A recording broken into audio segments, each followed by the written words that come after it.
जय महाकाली, जय महारुद्र। साधकों, आप सभी का स्वागत है आपके अपने चैनल तंत्र सिद्धि संस्थान में। साधकों, आज हम आपको गुरु गोरखनाथ की एक साधना देने वाले हैं। कई दिनों से कुछ लोगों का ये भी रहा है कि हम गुरु साधना कैसे कर सकते हैं, गुरु गोरखनाथ की साधना कैसे कर सकते हैं, गुरु पद्धति को अपने ऊपर किस प्रकार से कृपा प्राप्ति है तो हम साधित कर सकते हैं। तो साधकों, साबर मंत्र का जो रचना पूर्ण की है जिन्होंने, ठीक है, गुरु गोरखनाथ के बिना, इनके आशीर्वाद के बिना कोई साबर मंत्र उतनी समझ लीजिए कि उतनी तीव्रता से, त्रिकालदर्शिता से साधित नहीं कर सकते हैं। ठीक है, तो आज की साधना हम आपको बताते हैं गुरु गोरखनाथ की है। देखिए साधकों, हर एक सामान्य व्यक्ति साबर मंत्रों की रचना नहीं कर सकता है। क्यों? क्योंकि साबर मंत्र की रचना तो आदिवासियों के द्वारा भी हुई है, भगवान शिव के द्वारा भी हुई है। साबर मंत्रों की उत्पत्ति हुई है जब उन्होंने अर्जुन से साबर वेश में अर्थात किरात अवतार में युद्ध किया था। उस समय भी इन साबर मंत्रों की उत्पन्न हुई थी। लेकिन जब नाथ गुरुओं ने अपनी विद्या को प्रतिपादित किया और परंपरा को आगे बढ़ाया तो उन्होंने भी साबर मंत्र की रचना की। ठीक है, अब यदि आप खुद से साबर मंत्र की रचना करना सीखते हैं या सीखना चाहते हैं तो साबर मंत्रों की रचना कैसे की जाती है, इसका क्या विज्ञान है, इसका क्या डिजाइन रखना होता है, क्या प्रारूप रहता है, इन सब की जानकारी यदि आप सीखना चाहते हैं, तंत्र के क्षेत्र में आप भी एक बेहतर उन्नति पा करके और अपने नाम को, अपने परिवार, अपने कुल के नाम को ऊपर उठाना चाहते हैं तो आपको साधना अवश्य करनी चाहिए। साधकों, देखिए साधना विधि क्या है, कैसे क्या करना है, क्या विधान है, सारी जानकारी आपको बताता हूं मैं।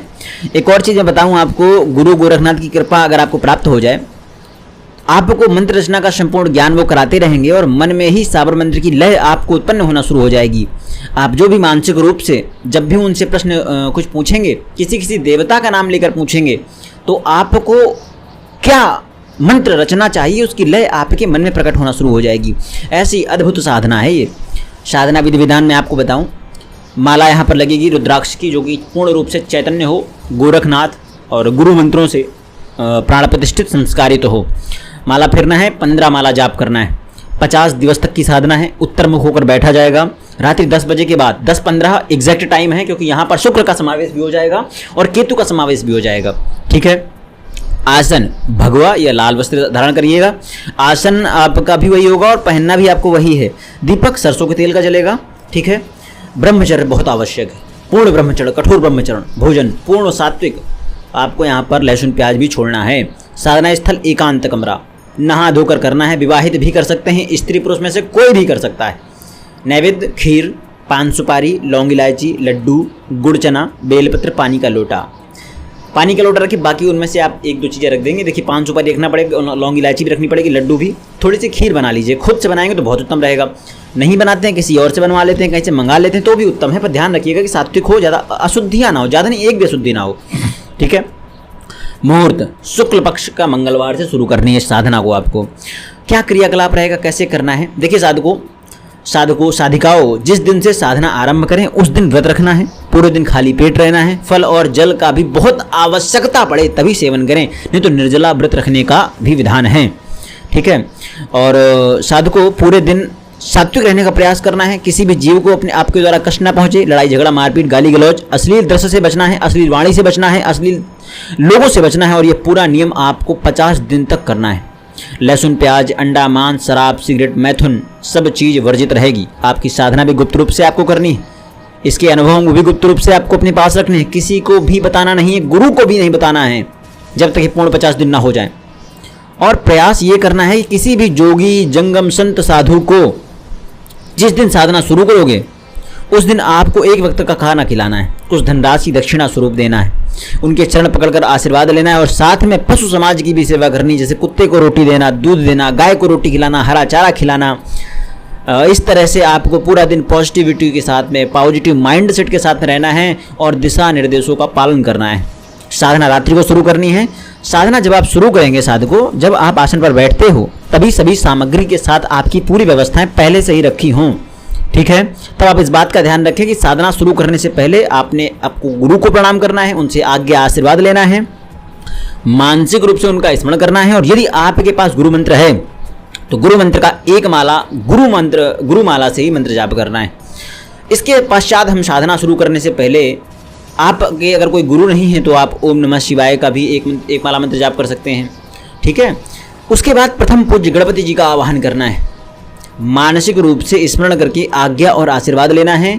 निर्विघ्न रूप से साधना में संपन्नता हो जाए, ऐसी उनसे याचना करनी है और उसके बाद श्री गणेशाय नमः या ओम गंग गणपताय नमः का 1 माला या 21 बार, जितनी बार आपसे हो सके। इसके पश्चात आपको क्या करना है, गुरुदेव को, इष्ट देव को और क्षेत्रपाल भैरव जी को प्रणाम करना है। उसके बाद दाहिने हाथ में अक्षत पुष्प लेकर गुरु गोरखनाथ जी का आवाहन करना है, उनको बुलाना है और उनको फूलों का आसन सामने देना है। किसी चौकी पर ऊपर दे सकते हैं। उसके पश्चात नैवेद्य भोग आदि रखें, दीपक जला दें, कर्मसाक्षी दीपक राज का पूजन करें।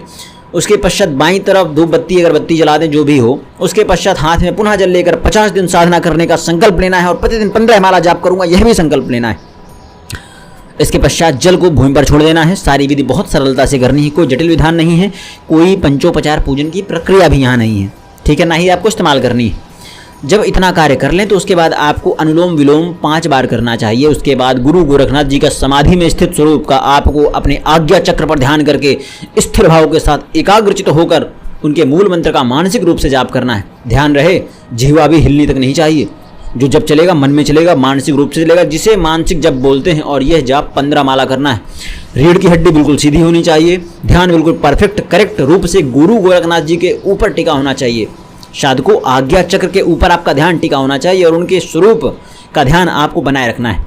15 माला के जाप के दौरान आपको जो भी अनुभव होंगे उसको होने देना है, बिल्कुल घबराना नहीं है। अनुभव होंगे और बहुत बड़े अनुभव होंगे, कोई बड़ी बात नहीं है। जब 15 माला का जब पूर्ण हो जाए, पुनः अपने दाहिने हाथ में जल लेकर के गुरु गोरखनाथ जी को बोलना है कि मैंने आपको प्रसन्न करने हेतु, आपसे अभीष्ट सिद्धि प्राप्त करने हेतु आपके इस मूल मंत्र का 15 माला मानसिक रूप से जाप किया है, इसे मैं आपको समर्पित करता हूँ। इस 15 माला के जाप को आप स्वीकार करें और मुझे इच्छित सिद्धि प्रदान करें। उसके बाद जल को भूमि पर छोड़ देना है, वहीं पर भूमि पर शयन करना है, अर्थात जमीन पर बिस्तर लगाकर निद्रा लेनी है। मोबाइल फोन टीवी रेडिएशन उत्पन्न करने वाले जितने भी इलेक्ट्रॉनिक प्रोडक्ट हैं, रात में उनसे दूरी बनाएं और दिन में भी कम से कम सहयोग रखें उनसे, ठीक है। जितना हो सके अपने हाथों से ही भोजन पका कर लें, नहीं हो सकता है तो कोई बात नहीं। अथवा 50 दिन केवल आप सलाद का सेवन करेंगे, फलों का सेवन करेंगे, दूध का सेवन करेंगे तो बहुत उत्तम है। स्त्री वर्ग से दूरी बनाकर रखें, किसी को भी अनायास स्पर्श नहीं करना है। बहुत ही नियम और संयम के साथ ही साधना करनी है। साधकों, साधना 50 दिन पूरी होते होते आपको किसी भी दिन गुरु गोरखनाथ जी के बिंब आत्मक दर्शन होंगे, जरूर होंगे, मैं कन्फर्म बताता हूँ इसको। उनके द्वारा अभिष्ट सिद्धि का वरदान भी आपको प्राप्त होगा। उसके बाद फिर आप उनसे भूत भविष्य वर्तमान की जानकारी प्राप्त कर सकते हैं। आपका आज्ञा चक्र अब यहाँ पर एक्टिवेट हो जाता है और आप आंख बंद करके जिसके बारे में भी विचार करते हैं, उसके जीवन की घटी घटनाएं आपको प्रतिबिंब के समान दिखाई देने लगती हैं, जैसे सामने चलचित्र चल रहा हो। भविष्य में क्या होगा उसको भी आप 90 से 95% देख सकते हैं। इसके साथ साथ मंत्र रचना, मंत्र विज्ञान की सारी गूढ़ बातें आपको समझ में आने लगेंगी। आप हर प्रकार की मंत्र रचना करने में सक्षम हो जाएंगे। हठ योग, क्रिया योग, योग निद्रा और भी अनेकों गुप्त सिद्धांतों को आप समझ पाएंगे। साधकों, कुंडली जागरण के बारे में भी विस्तार से आपको जानकारी मिल जाती है। आपको जिसकी सटीक विधि किताबों में भी नहीं मिलेगी, इतनी सटीक विधि आपको प्राप्त कराएंगे गुरु कि आप किसी भी जगह कोई व्यक्ति भी आपको उतना सटीक नहीं बता पाएगा। साधकों, स्वयं पर ब्रह्म की उपाधि है उनको तंत्र में, तो ये बहुत दुर्लभ साधना है। मैं समझ सकता हूँ कि अगर कोई भी व्यक्ति इसको एक बार दिल से हृदय से पूरी नियम संयम के साथ कर लेता है तो उसको 100% सिद्धि प्राप्त होती है। कोई भी किंतु परंतु की वही नहीं है, ठीक है। जीवन जिस तरह बदल जाएगा, उसको धन के लिए किसी के सामने याचना नहीं करनी पड़ेगी। जी बिल्कुल, इस साधना से आपके आर्थिक, सामाजिक, भौतिक, सांसारिक, आध्यात्मिक हर प्रकार की उन्नति आपको प्राप्त होगी। हर बाधाओं का नाश हो जाएगा। बहुत दुर्लभ साधना है, बहुत प्रचंड साधना है साधकों, और सभी साधनाओं पर यह साधना भारी पड़ सकती है यदि इसको सफलतापूर्वक सिद्ध किया जाए। मैं हर एक व्यक्ति से कहना चाहूँगा, मैं इस साधना को आपको मुफ्त में देना चाह रहा हूँ, बिल्कुल मुफ्त में, परंतु एक छोटा सा शुल्क रखा गया है यहाँ पर, क्योंकि गुरु गोरखनाथ जी की जो साधना है तांत्रोक्त पद्धति से जुड़ी हुई है सात्विक राजसिक तांत्रोक्त से जुड़ी हुई है। इस कारण से आपके मूल औरा का आप चेकिंग करवाएं। औरा स्कैन नहीं, मूल औरा का चेकिंग आप हमसे करा सकते हैं। व्हाट्सएप पे संपर्क करें, मात्र 501 रुपये की धनराशि के साथ में मूल औरा का चेकअप कराएं। आपको ये साधना मुफ्त रूप में दी जाएगी। इसका मूल मंत्र जो है बहुत ही प्यारा मूल मंत्र है, मैं यहाँ पर नहीं दे सकता हूँ, दूंगी आप कोई भी करना शुरू कर देगा, गारंटी देता हूँ। आप इसको करिए, इसमें आपको 100% सफलता मिलेगी और आप जीवन के उन आयामों को छू पाएंगे। आप तांत्रोक्त जीवन के उस आयामों को छू पाएंगे जो आपने कभी सोचा नहीं होगा। आशा करता हूँ कि आपको सब कुछ स्पष्ट समझा पाया हूँगा। जो भी इस साधना को करना चाहे, औरा बिंदु औरा सूत्र चेक करा ले, 501 रुपये छोटी सी दक्षिणा है। उसके पश्चात आपको इस साधना में दे दूंगा, सारा विधान आपको बता दूंगा। एक और चीज़ बताऊँ, जो लोग ये सोच करके कर रहे होंगे कि मैं गूगल से कॉपी कर लूँगा मंत्र, वो मंत्र ये मंत्र नहीं है। मैंने हर जगह देखा, कहीं नहीं है मंत्र ये। इतना गुप्त मंत्र है, गूढ़ मंत्र है। आशा करता हूँ आपको समझदार होंगे। जय महाकाली, जय महारुद्र, जय बाबा गोरखनाथ।